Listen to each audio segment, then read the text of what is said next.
Halos wala na rin sa mga anak ng mga magsasaka ang gustong sumunod sa mga yapak nila. Itinuturing ang Pilipinas bilang isang bansang sagana sa Dahil agrikultura. laganap pa rin ang gutom sa bansa. Natatakot ang Department of Agrarian Reform sa posibleng food shortage kung magpatuloy There's ito. no way to earn a living to feed. Bitin kapag walang-wala na sa budget. The province is expecting to lose. The situation is dire but not helpless. Actions must be made and it must be done right now. Nagsimula nga to before personal use sa farm namin. Since hindi naman kami naturally born farmer, pero nakita namin ang ganda ng resulta. Kaya nag-decide kami na i-share ang technology. Urgency is the utmost importance. And the Philippine Atavy Nanotechnology boldly take the risk in solving this crisis. Ang Philippine Atavy Nanotechnologies originated from the Philippines, so proudly Pinoy tayo. Ang Atavy technology ay tumutulong para mas maging efficient ang physiological structure ng ating mga alagang hayop or mga pananim through inputs or pagkain. And as a result, mas mabilis ang paglaki nila, mas mababa ang feed intake, at malaki ang kabawasan sa mabahong amoy ng dumi ng ating mga alagang hayop. Immediately, maaari na rin itong gamitin as organic fertilizer because of the undigested protein, which serves as food for the bacteria. The aim of the company is threefold: educate, share, and inspire. Sa ngayon, di kami tumitigil na mag-develop at mag-research para mabigyan ng solusyon ng mga problema sa agriculture, aquaculture, poultry and livestock, at higit sa lahat para sa marine, forest, at universal ecosystem. The problem facing Philippine agriculture are deep and wide. Any attempt to solve them seem futile at worst and temporary at best. But steps must be made, action must be done.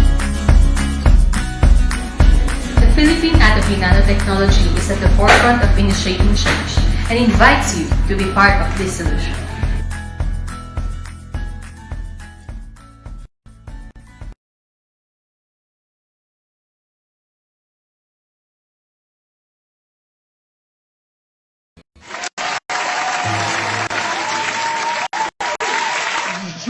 Good morning. Good morning po.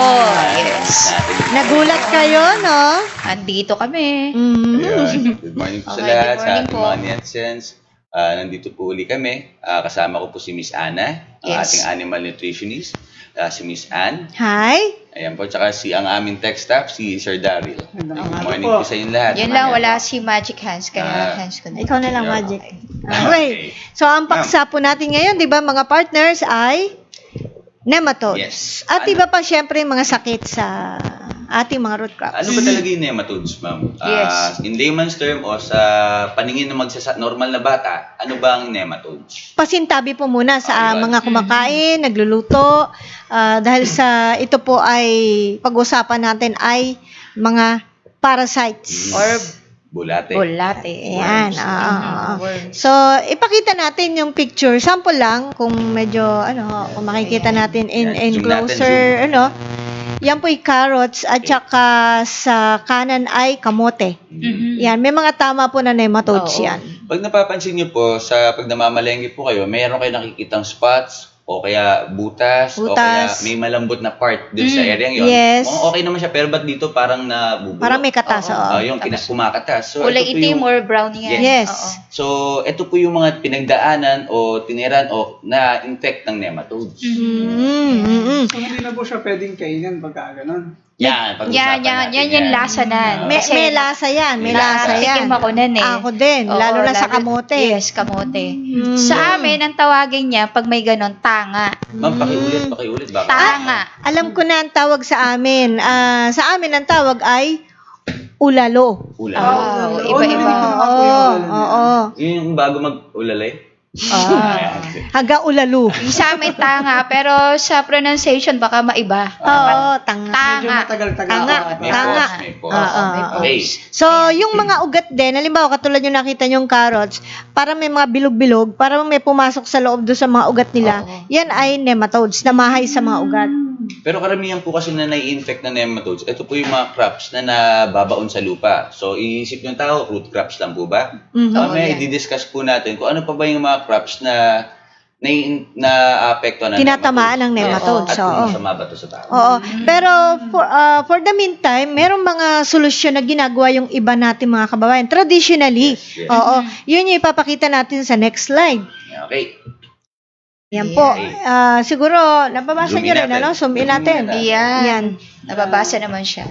Kasalukuyang paraan ng ginagawa para kontrolin ang nematodes na umaatake sa mga lumang ugat. Or root Laman. crops. Lamang Lamang ugat. ugat. May salamin pa yan. Ayun. Tapos, Sensya na po puyat. number one po, paggamit ng patanim or binhi na hindi inaatake ng mga nematodes. Ano Kumbaga, po yun? free. Nematodes free. Oh, yun. Pero ito ba, merong pinalitang hormones o in-enhance yung genetics? Maaaring Pwede. ginanon, pinantibay nila sa nematodes. Yeah, Yan. okay. Gusto ko po sana magtanong ng medyo scientific, kaso wala po si... Wala po si, Pero kung may tanong po kayo yung kailangan ng scientific analysis o scientific consultation, pakipost po yung mga questions nyo, concerns nyo, tsaka yung challenges kung naapektuhan kayo nito sa ating wall dito sa Toby Nanotechnology sa Facebook. Okay? Yan, Sir, okay. pakibasa number 2. Magtanim ng sertipikadong matibay sa nematodes. Yan, mga highly resistant variety. Oo. Okay, next. Tapos, magsagawa ng crop rotation. Oo, paano ba yung crop rotation? Kunyari, tinanim mo daw ngayon mga kamote, halimbawa lang, at saka carrots. Pag inanim mo na yan, susunod tatanim, halimbawa, cotton. Yan. Okay. Peanuts, So, yan. yung nematodes po pala, hindi po sila yung consistently umaatake kahit anong nakatanim. In Meron fact, silang paborito, no? In fact, ano yun yung isang reason kung bakit paano tinatanggal ng traditional na farmer yung nematodes, kailangan bunutin kasi nila yung tanim mismo.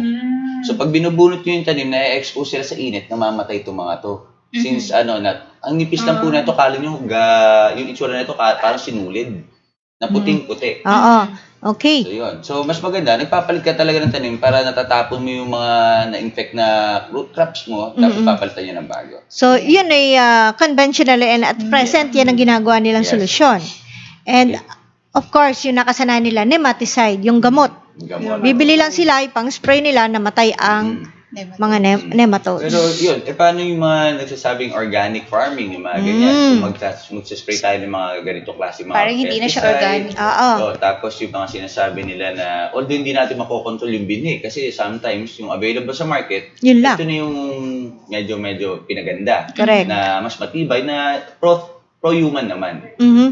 Pero yun nga, pag binalikan yung idea na organic, parang hindi na nare-reach. Yes. Parang hindi na talaga. Oh, at saka pag kinain mo yan, kabubomba lang, delikado. So, hindi na po, sabihin na natin sa aming pananaw po sa Team Atobi, hindi na po natin gaano makamit yung malinis na pagkain, no, safe at healthy. So, sa ngayon, meron po tayong mga solusyon na dyan, kaya po ang ating topic ngayon ay nasolusyonan na. Yun.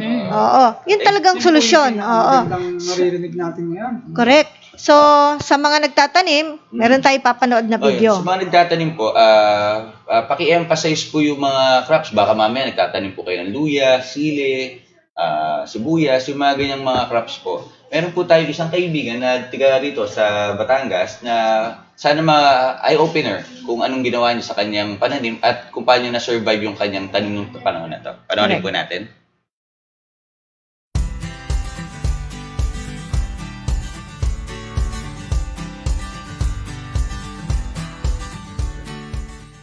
Ang luya at sili ay isa sa pangunahing industriya ng pananim sa Pilipinas.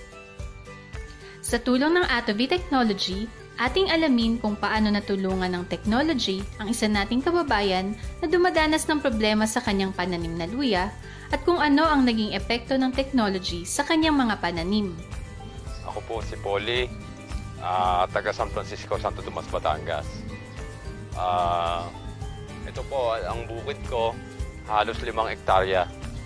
May tanim akong sili, May tanim akong luya, may tanim akong pinya, kung ano pa, guyabano pa, yun.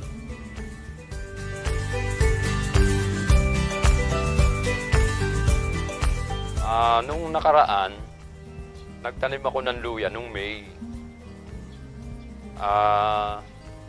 Maganda nung una, maganda. Pero dumating yung panahon na panahon ng September, may napansin akong dumidilaw sa luya ko. Yun ang naging problema ko.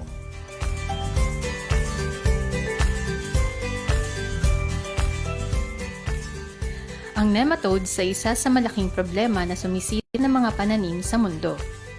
Maliliit na eelworms katulad ng root knot nematodes na naninirahan sa lupa at ang larvae na umaatake sa ugat ng halaman.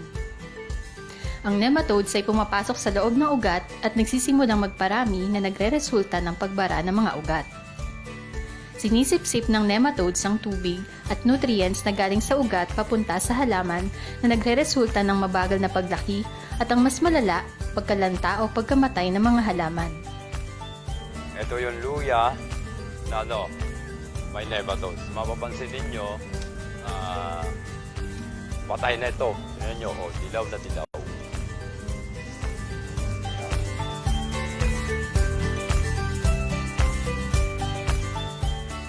Ang Atovi technology ay tumutulong upang makuha ng mga halaman ng lahat ng kinakailangang nutrients na available sa paligid. Dahil dito, napagtitibay ang cellular structure at mabisang nakakapaglabas ng ethylene upang magsilbing defense mechanism panglaban sa peste at sakit na karaniwang nakakaapekto sa mga pananim. Kaya yun pong part na inabot ng Atovi, medyo guminhawa naman siya. Kung baga sa lumulusog na, tumataba, kahit medyo may problema pa akong nakikita pa konti-konti, pero malaki naman ang pagkakaiba dun sa hindi inabot.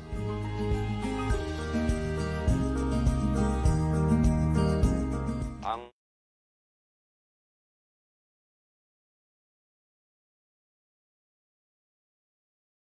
Ayan, may audio na tayo. Okay, So, yun po yung maikling skip na pinakita namin sa video ni Scapoli na kaibigan natin na nung una, lungkot na lungkot kasi syempre, investment niya sa kanyang tanim at the same time, yung pagod na efforts niya doon sa farm niya. Tapos nagkaroon daw siya ng ganong klaseng problema na correct. at least kahit pa paano, nasolusyonan ng team at nakatulong ang Team Atovi para makarecover naman siya. Ay ma'am, simulan din natin pasan po ba nakuha ni Capoli yung tanim niya? Kasi sa tagal yan na nagtatanim, ngayon lang daw siya naka-experience ng ganong klaseng problema sa peste, yung nematodes nga po. Ang kwento po kasi sa atin, tuloy ko na.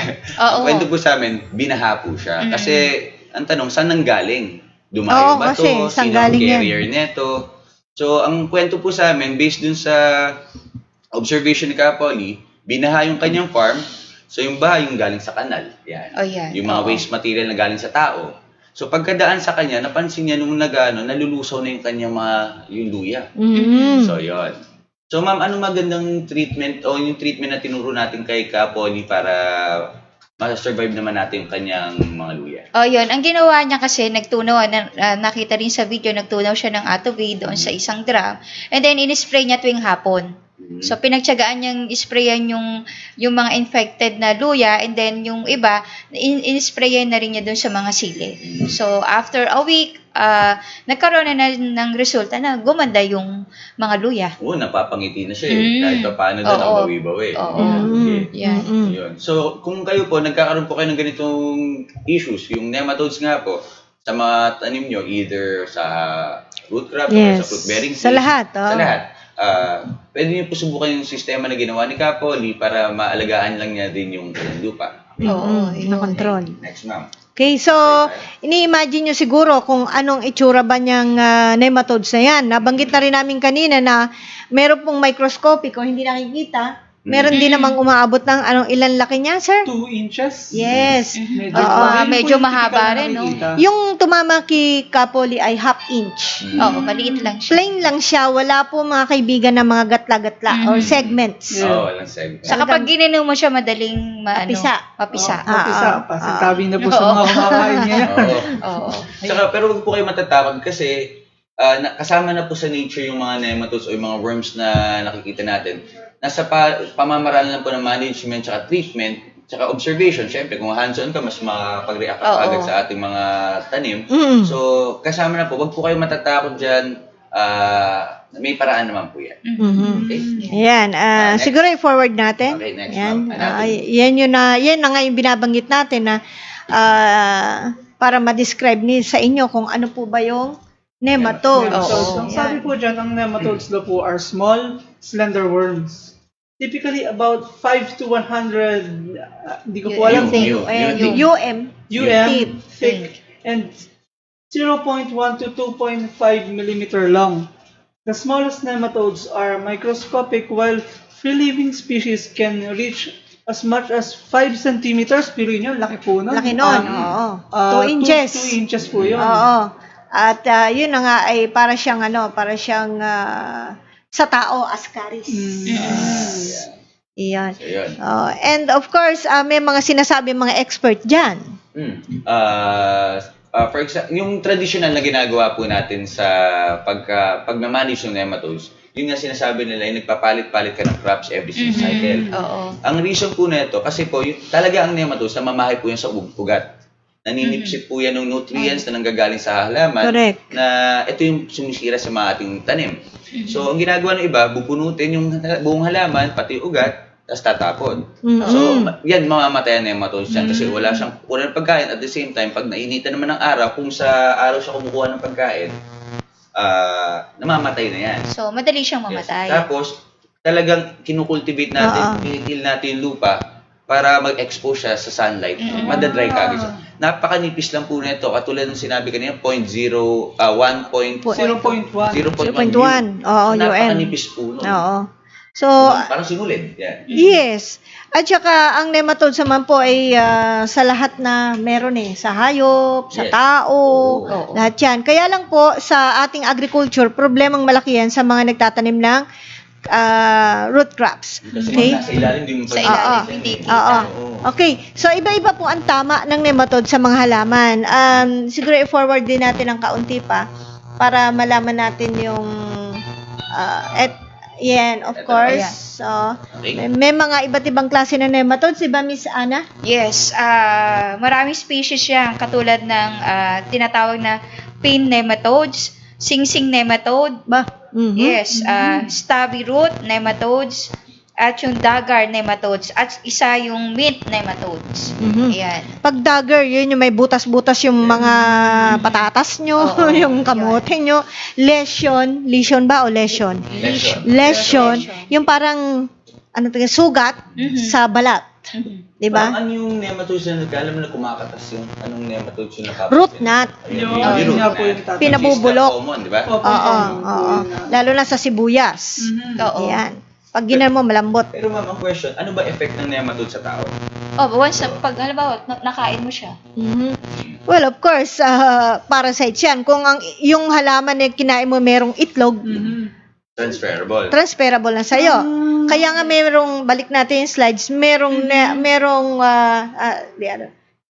sige pa po. Hindi po, doon sa word, sige pa po. Isa pa. Yan. Ayan. Sa tao po ay merong species ng nematodes pumapasok sa tao. Ito rin, meron din dito. Iba-iba. Yan. Ay, ascaris. Baka nga po yan yung lumaki. Oo, yan yung lumalaki kasi usually yung makikita mo yan doon sa mga hayop ng ascaris na yan. Oo. So, lahat meron. Sa aso, sa baboy, sa tao. Yan na po. So, sa lahat ng living organism. Pwedeng mamahay sa ating mga organs kapag Oo. nakain natin yung pagkain na merong itlog nun. Pero ma'am, pag diluto naman, kamusta? Mamamatay po ba yung mga itlog na sinasabi natin at yung mga nematodes mismo?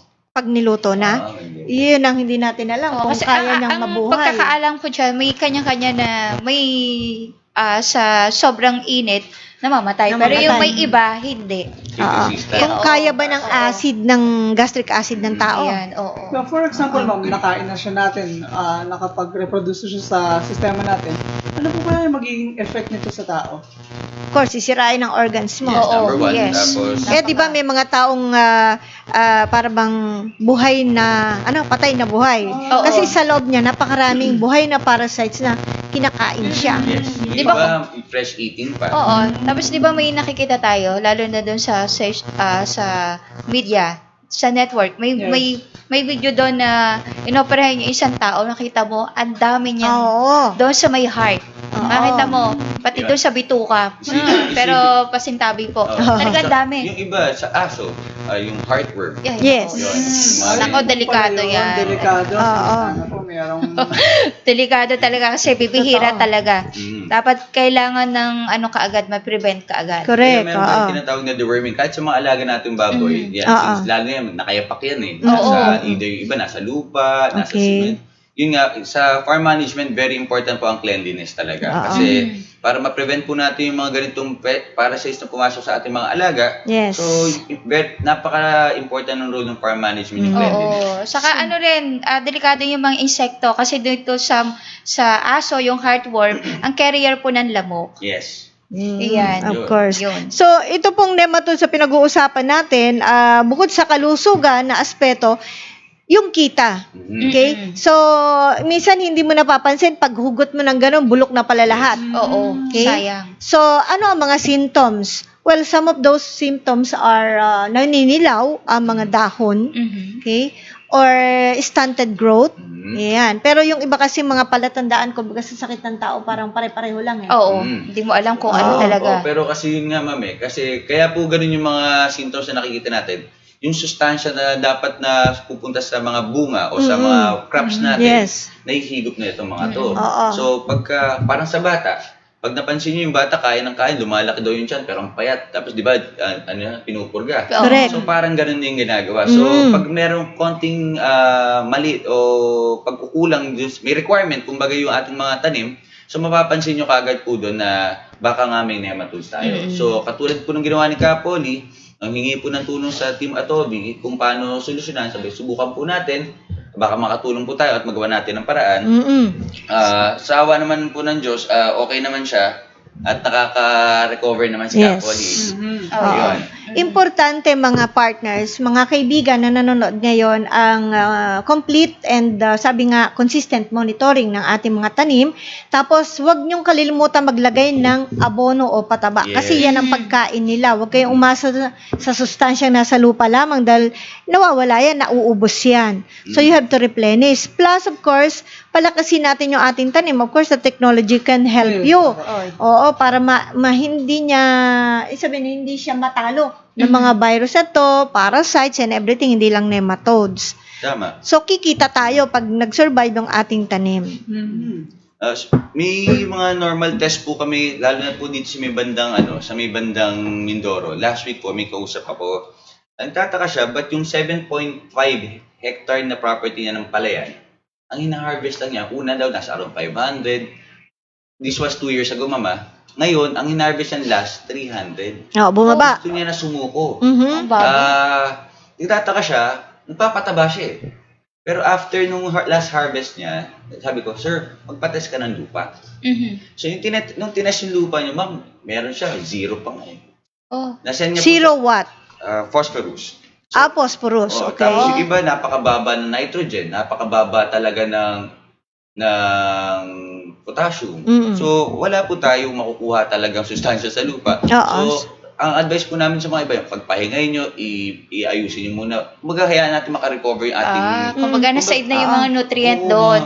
Pero alam nyo, sa testing na ginawa nila Engineer Walter Alvarez sa iba pang mga lupa, sometimes yung ating mga traditional way na pahinga, yung ganon, minsan pwede din nating may overcome na yan sa mga technologies ngayon.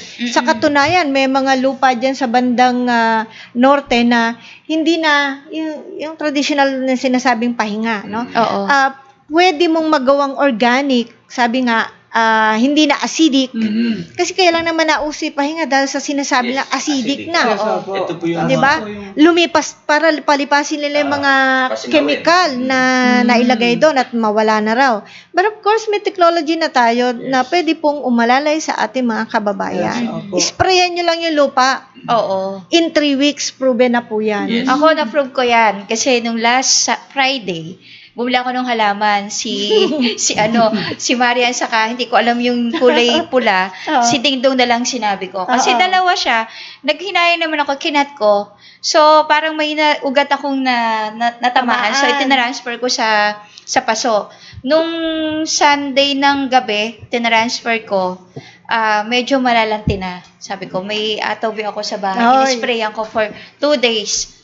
2 consecutive days, tapos nag-uulan pa. Ngayon, ang ganda lang, hindi ko lang napicturan. Akala ko malalanta na siya. Oo. Ano siya, akala ko hindi makakasurvive. Na-energize siya. Yes, oo. Ganito kasi ma'am, yung iba naman, after how many days? 2 days sabi 2 niya. 2 days lang. Galing. Kasi yung iba po natin nakikilala ng mga farmers na gusto nila, pagka may in-apply ka, gusto parang magic. Bukas gusto may result ka na. So may procedure po yan. Katulad nga po pag gumamit mo kayo ng fermented na fertilizer, hindi naman po automatic na pagka yung fertilizer, nilatag nyo dyan, yan na kagad. May procedure po ng absorption ng halaman yan. Yes. Tapos isipin nyo po na pag nagpapataba po nga pala tayo, iba't binubudbud natin, iba hinahalo natin sa pandilig, isipin nyo po yung gravity. Ang halaman po ba natin, ang tubo, pakalat ang ugat o pababa? Anchorage, yung pababa. Ayun. Pababa. Depende po kasi sa ating halaman. Pag pababa, okay lang. Kasi kung mamasa-masa yung fertilizer natin, yung dinidilig kumbaga, bababa po sa lupa. At least yun, may chance mahigo po ng mga halaman natin yung mga patabang to kasi pababa, may gravity. Try nyo rin po pag-aralan kung kailangan nyo mag-slow release na procedure. Ng fertilization. Yes, na dahan-dahan kumakatas yung ating mga pataba na madali ma-absorb kasi nasa ibabaw pa lang yan ng lupa. Opo. Konting lubog niyan, mahihigop na. Susustansya pa po yung lupa natin. Kumonsulta po sila sa ating Facebook, sa ating office. Pwede ho kayong tumawag sa amin at tuturuan po namin kayo na ma-resolve ang mga problema nyo sa inyong mga pananim, hindi lang po ang root crops. May mga numbers po tayo. Pwede nyo tawagan sa Pwede office. po kami tawagan o i-text sa 0917-875-4262 sa 0917-540-8887 at sa ating smart numbers na 0939-917-2858 at 0998-988-1162. Yes. Or tumawag po kayo sa landline natin na 02-842-3003. Ayan, oo. Pag Yes. hindi po namin kayo ma-add o hindi po namin kayo masagot kaagad, pakihintay na lang po, tatry din namin po kayo sagutin. Kung yung sa ating mga kasama na, kunyari, yung di makatulog sa gabi, pwede nyo po ako i-add sa Facebook, hanapin na po David Miranda Jr., yung JR po. Tapos, pwede ko po kayo i-assist. Pagka regarding naman sa orders, pinapabook po namin, pwede po kayo dumiretso at yung payments po, diretso po sa office under sa pangalan po ni Miss Luzner. Ayan. Okay. So, bahagi po na ating Farmer Stock ang more information. So, we move on with the chart. Yan. Para maipaliwanag po natin yung, yan. Okay. Additional information lang po. Ano-ano ang mga klasifikasyon ng ating alam na root crops. Yun. I-discuss na lang po namin kung ano yung nasa board namin para mas maluwan. Kasi medyo... Yung gist talaga. So, sige ma'am, explain po natin yung mga modified plant stems. Ayan, yung una, modified plant stem. Ano ibig sabihin muna nun? Ayan, yung tumutubo na craft na nanggagaling Sa stem. Yan. Yung bunga, yung bunga ng root crops na ito ay nagmula sa pagiging stem lang muna. Oo. So, hindi galing sa ugat. Kasi kanina, akala nila, pag lupa, sabi nga natin kanina, na yung nagsisimula talaga, yung nematodes, nasa lupa. So, paano naman na umabot sa stem? So, ma'am, paki-explain natin. Yan. Sige. So, ito po ay modified plant stem. Kaya sinabing modified plant stem. Ito po ay, yung tanim niya ay nagsilbing parang stem, pero doon tumubo ang mga bunga. Halimbawa, patatas. Ayan. Stem tuber po ang tawag dyan. Okay. Okay? Pero meron ding modified plant stem na rhizome. Alam niyo yung mga rhizome, yung araro, Yan, masarap yan. turmeric, Yung puti. ginseng, luya. Yan. So, siya po ay nasa klasifikasyon ng rhizome, pero siya ay modified plant stem. At saka yung sa corm, taro o gabi. Oo. Ngayon, meron din naman tinatawag na true root. Talagang ito yung ugat na naging bunga. Okay, so may taproot po tayo. Pag sinabing taproot, pag hinugot mo yung puno, meron siyang main root system na malaki. Bukod pa doon sa mga sumanga na root. Yun So, yung pinakabunga niya. hindi, sabihin, pag binunot mo siya, meron siyang ganon. Saka makikita mo kaagad yan pag tumanim Oo. na, lilitaw yan doon sa lupa. Isang bunga, isang ugat, isang tanim. Yan yung taproot. So, halimbawa, carrot. Di ba isang puno, isang ganon? lang, oo. Labanos, ganun din. Oo, tama po. Singkamas. Opo. Okay? Isa lang ba yun? Pero pag hinugod mo, parang dami. Hindi. Parang marami. Hindi. Singkamas. Oo, pinagduktundok ganito nila. po yun. Yan na. Ngayon ko lang malalaman. Ngayon ko lang din po malalaman Yung yan. binibenta po sa atin sa palengke na pinagtali-tali, kung isa-isahin mo yon, isa-isa lang po yon. Okay. Kaya lang may mga parang sanga-sanga nasama, kaya kala mo magkakadugtong. Oo, isa lang pala yan. Isa-isa lang. Ngayon ko lang po nalaman. Sa katunayan, ang Nakikita pinakamalaking tayo na. singkamas, yung alam ba nyo? Oo. Ayan. Pinakamalaking singkamas na tagpuan sa Pilipinas, natalo na natin India sa Guinness, 23 kilos. Wow. Sa Ilocos Sur. Yan. O, sinama na natin yan. Ano kay lasa nun? Siguro matabang na. Ayaw niya ibenta yon kasi gusto niya makita na nakapagpatubo siya ng gano'n. Oy, paano mabubulok naman yun? Ay, di hayaan mo siya. Yun ang gusto. Salamat, Kuya Kim. Okay. Okay, game. Next. Okay. Nang hinayang. Katulad naman yung Oo. sinabi, yung labanos, carrots, Of course. singkamas. Tapos next, yung tubular roots, ma'am. Yan. Oo. Yung tuberous root, yan yung mga yakon. Ay, naalam mo yung yakon? Oh, yeah. Di ba yung iniinom yan? Kinatas na lang yun. okay. Yung yakon, iba naman sinasabi mo. Kala ko yung Yakult, okay. Okay. Yakon yan po yung parang, kung makikita mo siya parang labanos, ang texture niya, medyo brownish or dirty white.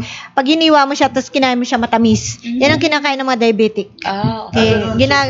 Oy, Miss Matamis Day. siya. Kainin mo Very yan. siya, hindi siya sobrang tamis, parang siyang singkamas na light ang tamis. Okay. So yun, katulad Pero yan, pahaba. sa ating mga kaibigan at sa mga Nagugulay ba netizen yan? na Yes, sinasama din nila. yung sa mga netizen natin na medyo high in sugar, yun, kung gusto nyo ma-appreciate pa rin yung lasa ng sweetness na hindi naman harmful sa ating katawan, Yakon. Yakon. Oy, o kaya, doon sa may diferensya sa mga chan, Yakult. Ganun. Talagang pinagpilitan niyo, ma'am. Kasi diba, Kasi may kawawa naman yung iba. Kasi, Sponsor ka. wait. Balik tayo. Dun sa ano nga po, dun sa, kasi syempre, pasukin natin yung health issues, tapos syempre yung lifestyle ng mga kaibigan natin, yung mga nanonood na, yung nga, medyo diabetic na. Oo. Syempre gusto naman nila ma-enjoy naman nila That's yung- traditional knowledge. Yun lang ang problema dyan. Wala naman yan sa palengke natin na bibili. Yan. Meron po sa mga organic market. Pwede ka magtanim. So, yun nga Pwede, po, pwede. yung tuturo namin, kung may Yan, gusto kang magtanim tayo. sigurado kang malinis, safe, Mm-mm. talagang kayo po magtatanim. And then, tuberous roots, kasama na po dyan kamoting kahoy, kamoting baging, native luya, ube. Yes. Yan. At panghuli po, yung bawang. Sorry. Yung bawang. Yung sa bulb. Bulbs. Bulb. Mm-mm. Ito po, kung tutuusin, pinagtatalunan yan hanggang ngayon. Kung yan ba ay root crops o hindi. Pero dahil sa ang kanyang katawan ay nakalubog, pagpalagay mo ng kalahati, yung ugat niya ay doon. So, tinatawag na rin nilang root crops, pero bulb classification. Bulb lang kasi, oo. Okay. Yan, next. And then, may nagsabi sa atin, Apa. okay, ang maniba ay root crops. Ayan. Isang malaking katanungan Alam ko, ang po yan. pagkakaalam ko Sa mga talaga, viewers root crop natin, yan baka, Anong sagot nyo? Gusto kong hula. game, Anong sagot nyo? Kung root crop po ba ang mani? Magkakaroon po ng malaking debate niyan dito ngayon. Kasi may lupa ang mani. Pag ginukunt mo, gano'n, may lupa. Oo, ano? diba? Yun, di ba? O kasi Oo, yan. galing sa lupa di ba? Pag galing sa lupa, ganun ang sariling pagkakaisip. opinion natin. Di Kayo, ma'am, root sana crop po ba yan o sinabi hindi? nyo na lang na Root soil crop yun. soil crop. Oo. Hindi naman root crop. Ibig sabihin, ang bunga ay nagmula sa roots. Okay, Okay, sagutin na okay, natin. sagutin na Ako. natin. Okay, siguro palakihin natin to para Sige, ma-describe sige. natin. Yan, kita Alam niyo nga. ba? Alam niya. Ayan, yan po. Ito pong puno na ito ay kamati. Ay, kamati. Kamati siya pero naging mani. Yan. Ang pera. O yan, mani po yan. Yan. Okay. Explain lang po namin. Okay. So, ito po yung puno. Okay. Kung di po klaro sa monitor, ito po yung lupa. Yan, level ng ground Yan, level. Ito po yung ground level po ng lupa. Ito po yung mga bunga. Ito po yung ugat. Yan. Ito po ay puno ng peanut. Mani po yan, Mani, kamatis. Mani, yan. So, ang question po, ang mani po ba ay root crop o hindi? Miss Ann? Sang-ayon po sa mga expert, hindi raw po yan root crop. Kasi, kasi ito pong mani ay magkakaroon ng bulaklak. Okay. Ayan, mga bulaklak. Blossoms. Kapag po yan nag-wither or nalanta na, may lalabas po yan na parang pod. Or but they call it peg. Okay. And then yan po ay bibigat yan, lalaki kasi yan bubuka yan. Hanggang sa ano ba dito to? Magdi-drip Mahulog na or sumayad na sa lupa at doon na sa ilalim ng lupa lalaki ang bunga, ang kanyang peanut, ang kanyang shell. Ayan. So, ito po hindi klasipikadong root crops ayon sa kanila because nagsimula ito sa bulaklak. Yun. Hindi sa ugat. Yes. Kung dito po sana lumabas ang bunga, ay pwede siyang root crop. Trivia yan, mga netizen. Oo, di ba? Ngayon din po na Ngayon, Alam, no? alam na natin na ang peanut ay hindi root crop. Mm-hmm. So, para siya nanggaling sa stem, tapos nalaglag lang. Down to earth siya. Bulaklak actually, hindi stem eh. Sa bulaklak siya nanggaling. Ang peanut, ma'am, down to earth. Down to earth. Bumaba sa earth. Sa lupa. Pero kaya ang tawag nila, ang mani daw po ay isang crop plant. Dahil ang shell o pods nito ay nabuo mula sa bulaklak. Yun. Okay. Yan. So, dagdag kaalaman po natin yan sa ating alam ba ninyo? Yes, Ayun. ako ngayon ko lang nalaman yan. Thank you, ma'am. Thank you. Okay. So, sana may nakukuha rin ngayong konting trivia on top dun sa talagang pagtutok natin sa mga ating alagang hayop, ating pananim. May konti tayong trivia kung ano ba talagang inaalagaan natin. Medyo may isa pang slide tayo pang huli. Ayan na. Yan na ate yan. Okay, so salamat po ng marami. Meron ba kayong problema sa inyong root crops? Pwede po tayong matulungan ng mga innovations ngayon. Sabi nga, kailan sumulong tayo with the technology. Yes. At saka yung mga, pag may problema talaga, yung iba kasi kinikimkim muna. Magsa-self-treatment muna. Okay lang po yan, wala pong problema. Pero keep it in mind na meron po tayong mga innovations, technologies na talagang tumutulong na mag-produce ng maganda at safe na pagkain para sa ating mga tao. Saka yung iba kasi nagtitipid eh. Oo. Akala nila okay na yon, yung kanilang lupa okay na, pero hindi nila alam na nagkukulang sa nutrient. So, napakahalaga ng nutrients o pagkain po, huwag niyong kalilimutan nyo para lumaki yung bunga. Okay? Tapos yung mga, pag mas malusog ang tanim, automatic yon, pwede siya maglabas ng sarili niyang ethylene to protect yung sarili niya. Yes, yung mga phytochemicals. Kahit anong living organism, basta tamang nutrition, tamang pangangatawan, mas malakas yung prevention yun sa mga pests, saka mga viruses, Correct. sa paligid natin. So, batiin muna natin mga partners, yung mga viewers natin. Ito, miss na miss ko na to eh. Tagal ko lang di nabasa. Bago yung announcement. Good morning po, Sir Marvin Jun Navaja. Ayan. Yeah. Morning. Cheryl Labiera. Ayan, Hi, good morning, Ma'am Cheryl. Cheryl. Dalagan-dalaga to? Ito si Judes. Yan. Wow, hindi ko mababasa yan. Ate Nemru, yan. Good morning, Sir Erwin Liar, Marifer, Riego, Ibadeniera. Yan, good morning po. Yan, Caberto Layug. Nandiyan po ako sa Friday. Dadaan po ako sa inyo. Sige po. Saan ba yung lugar niya? Sa Pampanga siya, ma'am. Pero nasa Taiwan si Caberto ngayon. Right. Okay. Dong Rino, good morning. Among Paracetamol. Oy, masakit pala sa ulo to eh, sir. Good morning po sa inyo. Sakit ka pala sa ulo. Joby Gianotti. Yan, good morning Yes, si po. Luz Pagpaco. Good morning po. Yan. Bernardo Cetra. Good morning. Alan Mendoza. Marvin. Good morning po. Sa aking ate, si Annalette Kinya. Good morning, ate. Watching us from Hong Kong. Oh, hi! Happy morning daw, sabi niya. Maganda yung kapatid mo na yun, ano? Pinsan ko po. Pinsan ba Yung yan? kamukha niya. Annalette. Yan Oo. po yung babaeng version ko. Naintindihan ko na. Oo. Next, who else? Peter Cruz, good morning. Balutbox, Fellbox, good morning po sa team nyo. Yan pa. Kenneth De Ala, hello po Team Atobi, watching po from Toronto, Canada. Yes, good Hello morning. sir. Si Enrique Jelly. Yes, yung Yeah. natin. Good morning po sa inyo. The winner. Yeah, ito po yung winner natin sa ating Atobi jingle. Yes. Mardin Valiev. Osim na salak. Miko siguro yan. Miko. Miko yan. Miko Kalasan. Okay. Good morning po sir. Mariling Boliever. Whatever. Hello. Imelda Ramos de la Cruz, good morning po sa inyo. And hello po. Yan, sa aking misis, si Ay Miranda. Yes, good good morning. morning. Hi. Yan. May sabi si Sir Enrique Hill. Pakibasa naman, sir.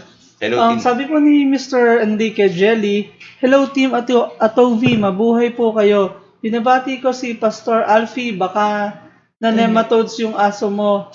Sumuka ng worm. Sumukan ng worm at namatay. Heartworm. Ayun, sagutin lang natin sandali. Konting ano lang. Pwedeng para bigyan kay ng Pastor. ano yan. Kasi meron po tayong monthly tsaka semestral na binibigay sa hayop. Ito po yung dewormers, tsaka yung heart guards. So, pero ma'am, ako, hindi po sa inaano ko yung mga nagbebenta, tuloy nyo po yung paggamit nyo ng mga dewormers o heart guards para sa alaga nyo hayop. Yes. Pero mula nung gumamit ako nung inatobi ko yung alaga ko, tapos na gumamit din ng Walters dog food, pusang lumalabas. Oo, pina-flush out yun. Okay. Depende sa breed to kasi may ibang breed yun, lalo na sa large breed. Siyempre, Kasi pag, kinikilo yan kasi pag small breed talaga, bihira talaga. Oo. Hi, okay. Dongheng. Hi, Dongheng. Where are you? Ma'am Iris Spencer Spiritu, good morning po. Team Atobi, kamusta na kayo dyan? God bless. Uy, sa inyo po ma'am, kamusta na po kayo? Kasi yung bagyong dagdaan, umakyat na ng Hong Kong. So, kamusta po kayo? Sana okay po kayo. Mukhang okay naman, sumasagot pa kayo Okay. So, Sir Kenneth De Ala, hello po. Paano po gamitin ang Atobi sa tanim ko na pinya? Kailan po dapat ito gamitin sa pinya? Ayun. Yan. Pinya. Okay, titimpla lang po kayo ng 1 kilong atobi. Kung malakihan po yan 1 kilong atobi sa 1 drum na tubig. Kung maliitan naman na taniman lang is 1 tablespoon, 4 liters of water. Pwede nyo pong idilig yan.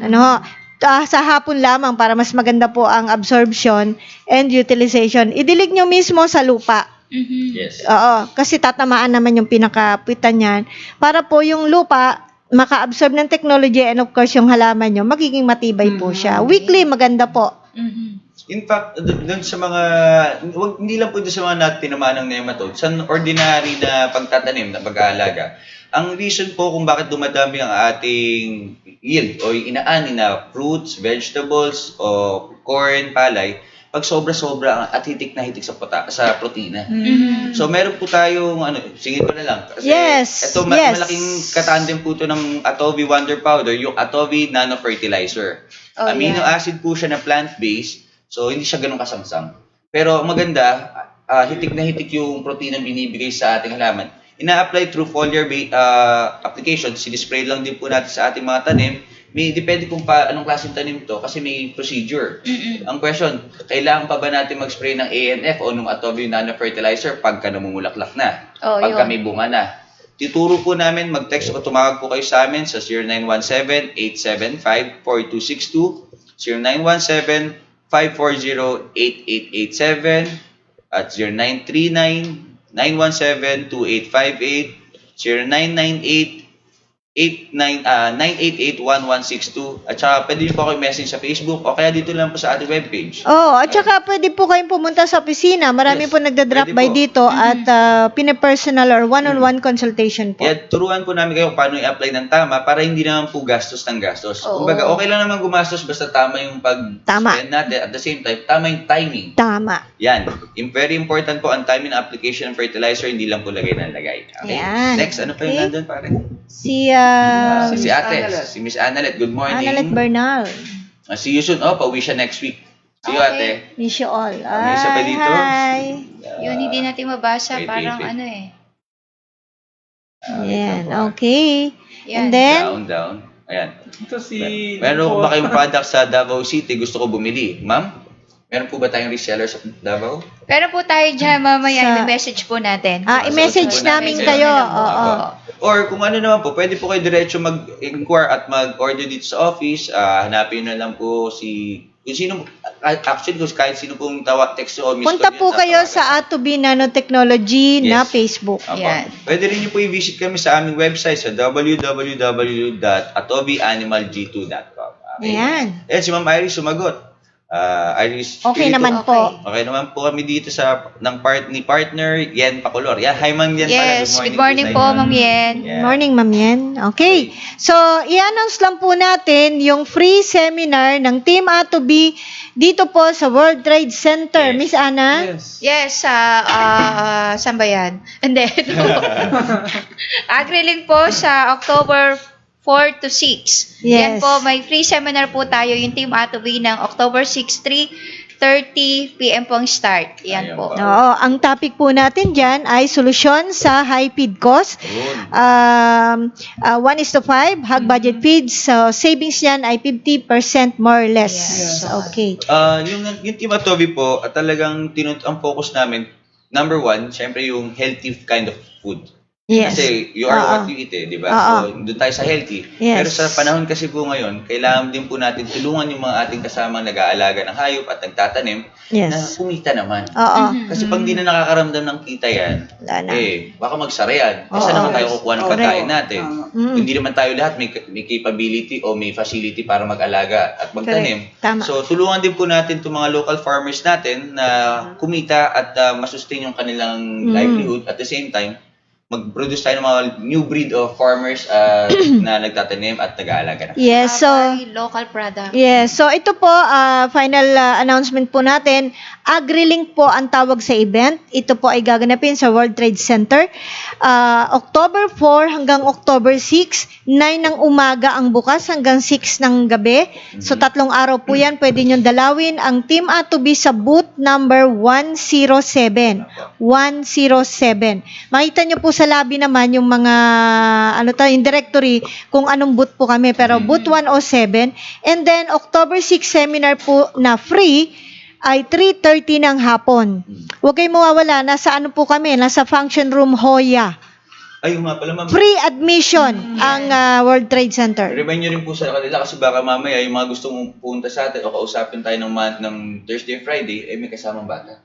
Okay, October 4 and October 5, hindi po nila pinapapasok yung may kasamang bata. Dahil syempre may mga hayop doon, may mga gamot, okay? So October 6 allowed na po. Okay, at panghuli. Ngayon, no? Yes, at panghuli po na lang na in-announce namin ay yun pong topic sa susunod na Farmer's Talk. Yan po ay paano pataasin ang kita sa pag-alaga ng isda at maiwasan ng fish kill. Mahal na ng galunggong ngayon, grabe. Sobra po. Mas mahal pa daw sa manok. Kasi ang manok ngayon 180. Pero ang 160. tanong, totoo ba yung galunggong? Oo nga. Sabi ko sa inyo, yung sinasabi ko, huwag kayong bibili ng galunggong na singkit. Sinabi nga niya. Dapat bilog. Okay, mga kaibigan, una-una nagpapasalamat kami sa inyo for, of course, bearing with us sa mga nakaraan nating mga araw. We hope we could cope up do sa ating mga nakaraan na Don't worry, yan. we will. Okay? Yes, babawi po kami. Babangon po ulit kami. Pilit po nila kami pinapabagsak pero hindi po kami titigil. Thank you also sa mga viewers po natin and mag-comment. Ngayon, meron po tayong mahalagang anunsyo mula sa management. Yes. Wow, good morning. Good morning. Everybody. Sa lahat po ng nanonood, good morning po. Thank you for watching us again. Ito po, nag-live ulit kami. And we assured you na tuloy-tuloy na po ito. With this past few days that we have announced regarding po dito sa mga events na nangyayari sa computer world, sabihin na lang natin computer world. We do apologize po if hindi po kami nakapag-live or nakapag-deliver ng what we promised sa inyo lahat. But again, rest assured po na tuloy-tuloy na po ito. So, the reason why po I'm going to make this announcement is because may mga bago po tayong inquiry na medyo po nag-aalangan sa legality natin. Nag-aalangan po sila kasi because of the word hacking is parang medyo alarming sa side nila. Yes. So, ang question nila is paano sila makakasigurado or yung assurance nila na hindi sila maluloko, which is we do understand that because of nowadays, marami talagang mga manluloko. So, I understand. We do understand that. So, ang ginagawa po namin sa mga nag-aalala, nagdududa, eto po kami. Nakatayo, nandito, nagla-live po kami. And we encourage you. Ito po, pinaka-the best po for now na pinaka-magandang gawin is kung kayo po ay nagbabayad through pera padala. We encourage you to text it to us. Kung ano po yung mga reference number na hinihingi namin sa inyo, it is safer to text. Huwag nang i-post sa Facebook. Yes. If ever po na kayo po ay OFW, which is marami po tayong followers na nasa ibang bansa, we do encourage you to send it sa bank. Then send the deposit slip sa messenger. Better po na ganun po yung it is for our safety both side po. Yes. Kung if lalo na po dun sa mga nagdududa. So if ever po na hindi pa rin kayo medyo nandun pa rin yung doubt ninyo, we do encourage you to go to our office, see us, visit us. We can talk one-on-one para po medyo magkaharapan tayo at ma-build up po natin yung yung tiwala sa isa't isa. So, I'm going to announce the following contact numbers na pwede nyo pong kontakin dito sa office. This is office numbers na pwedeng sumagot po sa mga tawag, text po ninyo. So, first po is yung Globe, 091. This is official po ha. Lahat po ng kukontak po dito po kayo kumontak. Lahat po to may sasagot sa inyo. So, 0917 540 8887. Again, 0917-540-8887. 0939-917-2886. 0939-917-2886. 0939-917-2858. 0939-917-2858. 0939-988-1162. 0998-988-1162, 0917-875-4262, 0917-875-4262, and last, this is new number. Yung mga kumukontak kasi sa akin dati, this is the other number, 0917-170-2886. Again, 0917-170-2886. Pero yung nakikita ninyo sa Facebook po na naka-announce or nakalagay na, that's the really official number of Adobe. Okay. So we do encourage you po sa lahat po na nakikipag-transact. Alam ko po medyo maiiba tayo ngayon. Nasanay sila na pinopost sa Messenger yung kanilang tracking number na hinihingi natin pag nakapagpadala na sila. This time po, sana po makipag-cooperate kayo na i-text nyo po sa amin. Huwag nyo na pong ipopost sa Messenger yung mga tracking number, maliban po if it is deposit slip. Yes. Kailangan po natin yung deposit slip. So I hope this is clear enough para po doon sa mga customer at saka mga loyal po nating sumusunod. Until now po, marami pong nakikipagsimpatya, marami po ako na babasa, maraming nagpapadala ng messages sa atin. We're humbly talaga na masasabing salamat ng marami sa tiwala at patuloy po kayo nagtitiwala sa amin. And rest assured po that Team Atobi hindi po magsasawang tumulong sa lahat ng tao. Sa lahat po ng nangangailangan sa amin, nandito lang po kami. So with that, maraming salamat po sa inyo. Thank you. Akala nyo, napakarami ng cellphone ni Ate Luz. Kaya pag hindi po kayo nasagot kagad, intindi naman. Opo. Kasi Lalo na ang po dami yung, ng cellphone. yes, lalo na yung tumatawag ng alas 11. Sa akin okay lang yan, ma'am. Kasi yun nga, katulad nga po ng sinabi. Again, sorry Dave, I have to cut you. You have to announce your number as well. Si Dave po ay taga Atobi. So Dave, what is your contact number? Baka marami akong text with that. Yes, okay. 0917-931-3556 at 0923-509-8345. Tapos yung sa Facebook, Messenger ko po, David Miranda Jr. Yan, Yan po. sige po. Yung mga sa kaibigan po nating OFW dyan, open po ako until 4 a.m. ng Eastern Time. Sorry. Yung GMT plus 8. Sorry Dave, tulog kami yan. Kaya kailan, gising pa po ako nun. Hindi pa ako natutulog. Grabe. Hindi, kasi Robot po yan eh. May mga kasama po talaga tayo na very focused sa sa farms nila sa province. Ngayon nga lang, nasa abroad pa po sila. Ay, one thing more po pala. Meron po kasi ding, again, experience ko po ito. Pag hindi po kayo nasagot ng linggo sa messenger namin, sa Facebook namin, again, please give us that time para sa family po namin. Huwag naman po kayo magtatampo. Kasi meron po talagang nagtatampo dahil hindi po kami sumasagot. Again, family time po para po sa family natin yan. Kayo din po, paminsan-minsan mag-rest. Thank you. Okay. Okay, maraming salamat po sa inyo pong ginawang panonood. Meron ba tayong nadagdag na nag-text bago tayo umalis? Or nag-message? Si Ma'am yan, yun lang. Yan, okay. So, ulitin lang natin yung announcement. Ang inyong mga bank deposits, pwede po sa Messenger, pero po yung mga tracking number, wag po. Yes. Lalo na yung mga nasa abroad. I-text na lang po, okay? So, thank you po ng marami. Hanggang sa susunod na Sabado po na ang topic natin ay tungkol sa isda. Yes. Wag po kayong magsasawang manood sa atin. At please remember, Team Atobi will continue to educate, share. And inspire others. Good morning po. Good morning, bye-bye! Bye-bye! Bye. Noon ay mahirap mag-alaga at kumita, ubos pa ang oras sa maghapong paggawa. Alagang hayop at pananim, pilit na pinararami, kahit madalas malugi, kunwari ayos lang. Ang masaklap lang pare ko sa buhay na ito, hindi na nga kumikita, ibig pang ipasara. Kami mabaho raw, maingay at malangaw, sumbong ng kapitbahay na nagtungo sa barangay.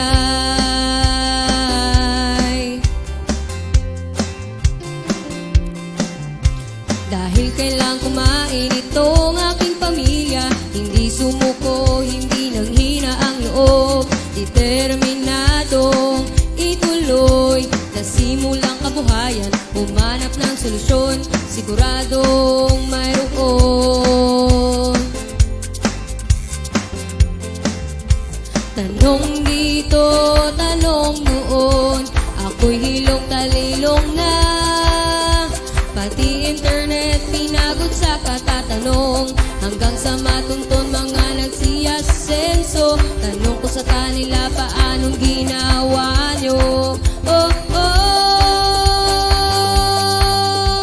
Atobi, Atobi Technology, Atobi, Atobi Technology, Atobi, Atobi Technology, Atobi, Atobi Technology, Atobi, Atobi Technology, Atobi, Atobi Technology. Ngayon ay totoong kumikita na ako, wala ng kapitbahay na nagre-reklamo, pagkat sila'y nahikayat mag-alaga at magtanim, aanihin pagkain, malinis at itas, dahil sa technology lahat ay kikita na. Tanong dito, tanong doon, ako'y hilong talilong na, pati internet pinagod sa katatanong, hanggang sa matuntun mga nagsiyasenso. Tanong ko sa kanila, paanong ginawa nyo? Oh, oh, Atobi, Atobi Technology, Atobi, Atobi Technology, Atobi, Atobi Technology, Atobi, Atobi Technology, Atobi, Atobi Technology, Atobi, Atobi Technology. Sariling atin ata to, Atobi Technology.